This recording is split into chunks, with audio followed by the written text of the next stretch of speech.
New tonight, fentanyl is flooding a local youth detention facility run by the state's Department of Children, Youth, and Families. I don't ever want to work for another facility like that. Whistleblowers accuse staff members of sneaking drugs in. We've since learned of at least half a dozen overdoses this month alone. And employees are pointing the finger at the state for failing to right the ship and at their own coworkers for bringing the drugs in. Can the staff really do this? And they can, and they will, until they're stopped. And tonight's update is damning. As Fox 13's Matthew Smith reports, there's been more overdoses. Staff are being put at risk, and hundreds of pills have been found.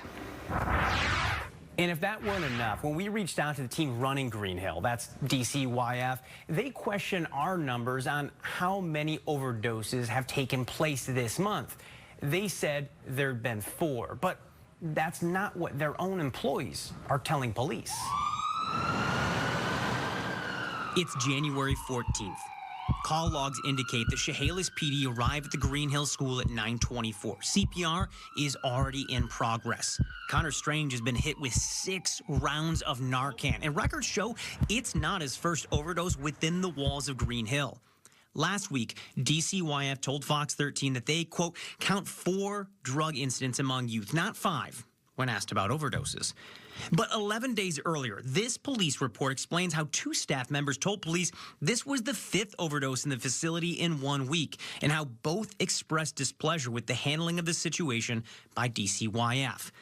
The very next day, yet another overdose. This time, a resident was given 10 doses of Narcan. If staff continue to do what they're doing, no one's going to be able to break that cycle. While past employees have claimed that staff members are smuggling drugs in, we had never heard that from current employees until now.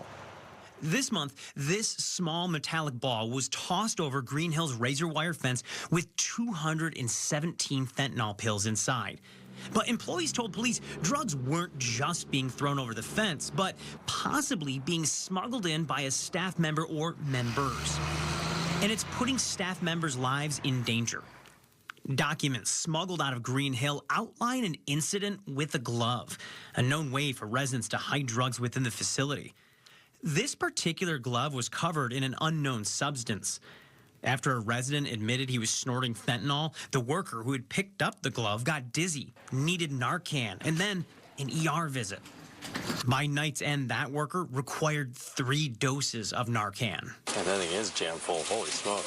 Last week, we aired footage of a rare search warrant served on a state-run facility. In it, detectives found 140 items, including years' worth of fentanyl, meth, and weed-infused vape pens that had never been turned over to police. And as a result, potential felony charges were never filed. I think there was some unfortunate miscommunication leading to that. The governor stated that this search warrant was a misunderstanding, that DCYF would have cooperated with investigators. There is no misunderstanding, and that's the troubling point. I think there's a misunderstanding. Governor Inslee has a misunderstanding, along with the Attorney General's office has a misunderstanding that this has been corrected. Governor Inslee needs to step up and do the right thing and start investigating what they have in the protocols for Green Hill and all of DCYF. DCYF tells me that reforms are necessary. A spokesperson says that they're emphasizing prevention, detection, intervention, and treatment. But police reports make it clear residents can still get drugs. What's especially troubling, these are 17 to 24-year-olds who committed crimes as juveniles. They're supposed to be getting rehab. Instead, we're told that some residents are still hooked on drugs, even though they're behind bars. Matthew Smith, Fox 13 News.